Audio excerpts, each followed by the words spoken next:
Suman TV presents mom's kitchen కి స్వాగతం.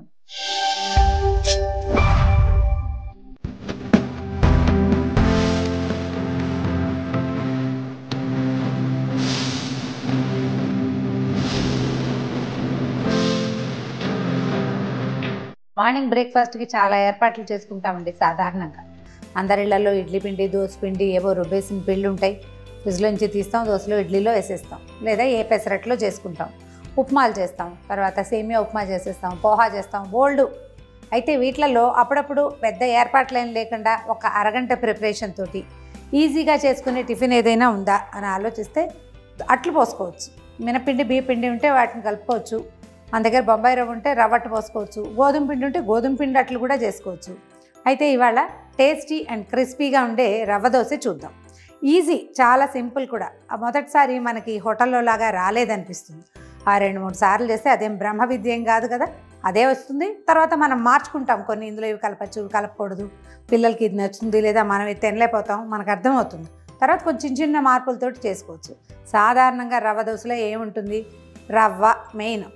దానికి బేస్ కోసం బియ్యపిండి, ఇంకొంచెం బైండింగ్ బాగుండటం కోసం కాస్త మైదా పిండి. మా ఫ్రెండ్ ఒకరు కొంచెం శనగపిండి కూడా వేస్తారు, కలర్ వస్తుందంటారు.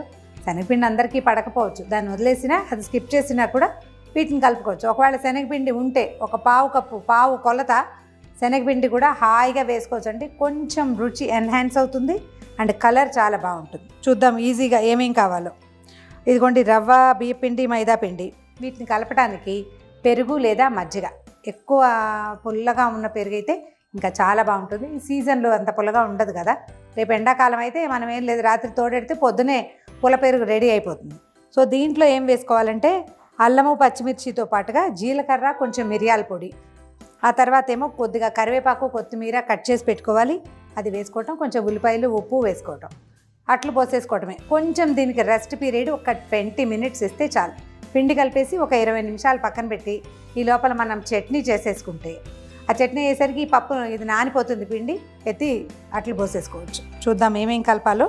నేను ఈజీగా ఒక గరిటె కొలతే చూపిస్తానండి, ఎక్కువ కాదు. ఇందులో మీరు గ్లాస్ కొలతలు కూడా చేసుకోవచ్చు. చూద్దాం, చూడండి. సింపుల్గా ఒక 3-4కి సరిపోతుంది ఇది. ఒక గరిటె బొంబాయి రవ్వ అనుకోండి, ఒక హాఫ్ గరిటె బియ్యపిండి, ఒక పావు గరిటె మైదా పిండి, శనగపిండి ఉంటే ఆ పావు అది కలిపేసుకోవచ్చు. సో ఇంతే మన పద్ధతి. దీంట్లో మనం ఏం చేయొచ్చు, కనీసం ఒక గరిటెడు మంచి పెరుగు వేయండి. ఇందులో కాస్త చిక్కగా ఉన్నదైతే చాలా బాగుంటుంది. వీటితో పాటుగా మనం మొత్తం మసాలాలన్నీ పదార్థాలు వేసేసుకోవచ్చు. ఓ స్పూన్ ఉప్పు, ఇది మనము రుచిని అనుసరించి, మరీ ఉప్పగా తినం, ఉప్పు తక్కువ తింటాం, అలా ఉంటే తగ్గించుకోవటమే. పచ్చిమిర్చి తరుగు, ఒక 2 పచ్చిమిరపకాయలు సరిపోతాయి. ఓ ఇంచి అల్లం ముక్క, అన్నీ సన్న ముక్కలు చేసుకోండి. మీ శక్తి అనుసారం ఎంత సన్న ముక్కలు చేసుకున్నా కూడా సరిపోతుంది. కరివేపాకు, కొత్తిమీర ఉన్నాయి, అవి కూడా సగం సగం చేసుకుని వేసుకుంటే సరిపోతుంది. దీంట్లో ఒక హాఫ్ స్పూను జీలకర్ర, తర్వాత ఒక 10-12 మిరియాలని, మరీ మెత్తగా వద్దండి, కొంచెం బరగ్గా కచ్చాపచ్చాగా దంచుకుంటే మిరియం కనపడితే చాలా బాగుంటుంది చేయటం. తర్వాత ఒకసారి కలిపేసి దీనికి ఏంటంటే మైదా బాగా ఈవెన్గా కలవటమే, అంతకంటే ఏముండదు. దానివల్ల ఏంటంటే ఇది చక్కగా ఊడొస్తుంది అన్నమాట.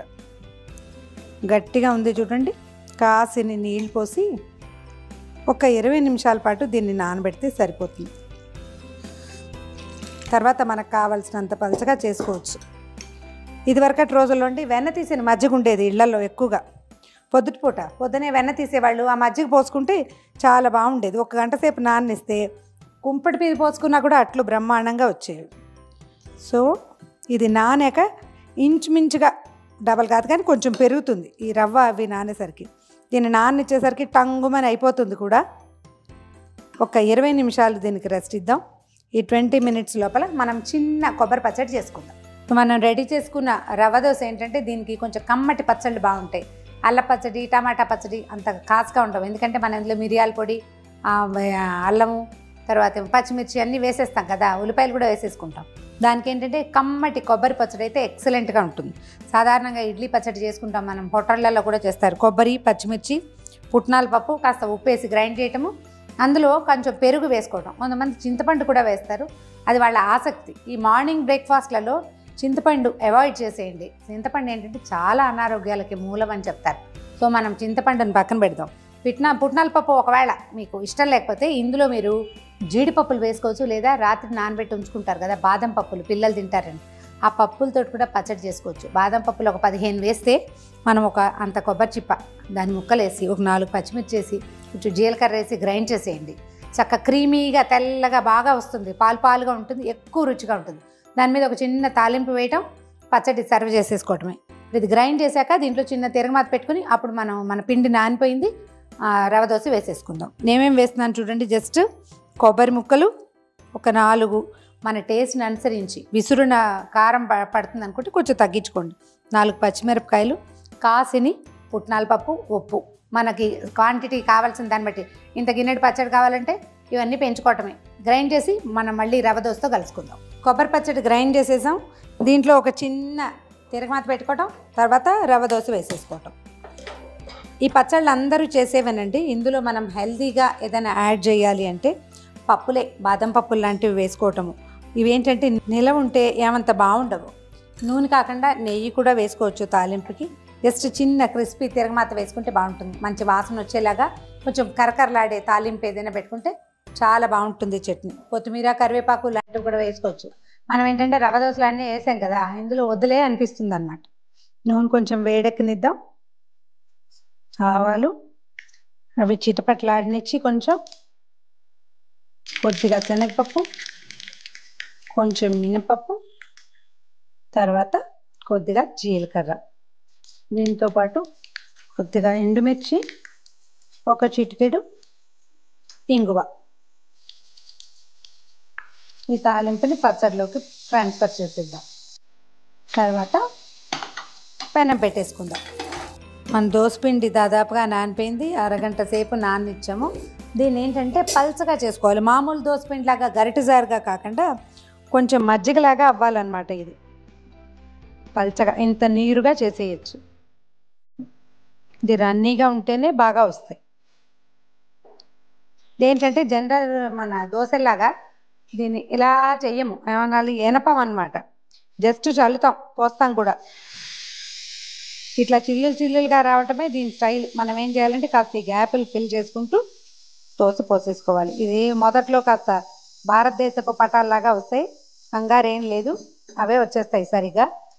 యాక్చువల్గా ఇలా రావటమే ఇది. ఇప్పుడు మామూలు దోశలాగా దీనికి కొసలకే కాదు, ఎక్కడెక్కడ గ్యాప్స్ ఉన్నాయో అక్కడ ఒక్కొక్క నీటి బొట్టు చొప్పున వేస్తే, నూనె బొట్టు కనుక వేస్తే చక్కగా కాలి వస్తుంది. దీన్ని కదపకూడదు, అంచుల వెంబడంతా కాలి ఊడొచ్చేదాకా వదిలిపెట్టాలి. హై ఫ్లేమ్ మీదే ఉంచాలి. అది ఎక్కువగా కాలటమే కావాలన్నమాట మనకి. దీన్ని తిరగి ఎక్కర్లేదు, దోశలాగా ఇలా తీసేసుకోవటమే. ఇంకా కొంచెం మందపాటి పెనం పెట్టుకోగలిగినా కూడా బాగుంటుంది మన ఇంట్లో ఉండటాన్ని బట్టి. చుక్క చొప్పున వేసుకోండి. నెయ్యి అంత బాగుండదు, నూనె వేస్తేనే బాగుంటుంది. ఎక్కడెక్కడ గ్యాప్స్ ఉన్నాయో అక్కడ ఫిల్ చేసేయండి. ఒక 2 నిమిషాలు దీన్ని స్టవ్ మీద కానివ్వండి. దీని సింపుల్ మెథడ్ ఏంటంటే 2 పెనాలు పెట్టుకోవాలి.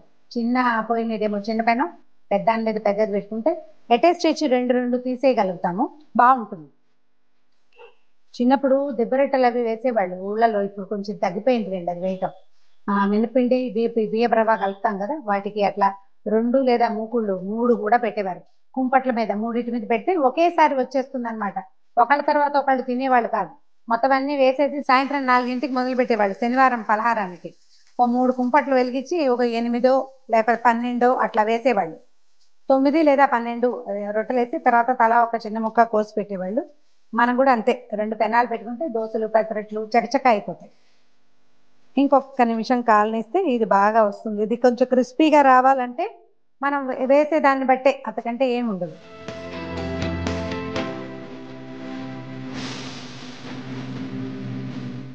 కాలిపోయిందండి అన్ని పక్కల, తీసేద్దాం. చూడండి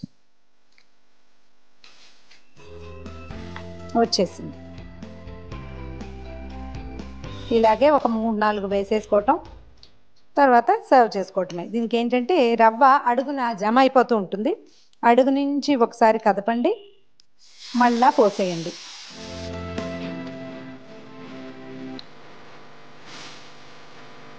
దీంట్లో నాదొక చిన్న అబ్జర్వేషన్ ఉందండి.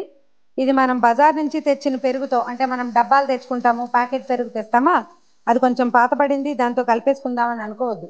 దాంతో సాధారణంగా సరిగా రాదు. మనం ఇంట్లో తోడుపెట్టిన పెరుగు అయితే, రాత్రి తోడుపెట్టిన పెరుగుతో పొద్దున్న మజ్జిగ చేసుకుని వేసుకోవచ్చు, చాలా బాగా వేసేద్దాం. దీనికల్లా ఏంటంటే వేసి అది సెట్ అయ్యేదాకా ముట్టుకోకూడదు. సెట్ అవ్వగానే ఆటోమేటిక్గా వచ్చేస్తుంది వెనక్కి. తీసేద్దాం. క్రిస్పీ రవ్వ దోశలు విత్ కొబ్బరి చట్నీ ప్రయత్నం చేసి చూడండి. ఇంకా ఈజీగా కూడా చేయొచ్చు. ఒక సింపుల్ రెసిపీ చెప్తాను. దీంతో ఈవినింగ్ అప్పటికప్పుడు పిల్లలకి గబుక్కుని చేసి పెట్టడానికి, చట్నీ ఏదో సాస్ వేసుకునైనా తినేస్తారు. ఒక గరిటె రవ్వ వేయండి, ఒక గరిటె బియ్య పిండి వేయండి, రెండు కలిపేసేయండి. ఉంటే ఒక స్పూన్ మైదా పిండి కలపండి, లేకపోయినా ఏం పర్వాలేదు. దాని ఇట్లా మజ్జిగలాగా కలిపేయటం. అందులో ఉప్పు, జీలకర్ర, చిన్న చిన్న అల్లం ముక్కలు, పచ్చిమిర్చి ముక్కలు పిల్లలు రిలీజ్ చేస్తే వేసేయండి. అది ఇట్లా నాన్ స్టిక్ ప్యాన్ మీద కనుక అయితే ఎత్తి పోసేయటమే. కొంచెం నూనె వేయండి, ఈజీగా లేచి వచ్చేస్తాయి. ఇంకా కమ్మగా చాలా రుచిగా ఉంటాయి. ఇందులో మనం చాలా వేసాం కదా, కరివేపాకు, కొత్తిమీర అన్నీ వేసుకున్నాం, మిరియాల పొడి, అందులో ఏం వేయక్కర్లేదు. ఒకేసారి చేసేసి పెట్టేసేయచ్చు. ట్రై చేసి చూడండి. ఇలాంటి మరిన్ని రెసిపీస్ కోసం సుమన్ టీవీ మామ్స్ కిచెన్కి సబ్స్క్రైబ్ చేసుకోండి.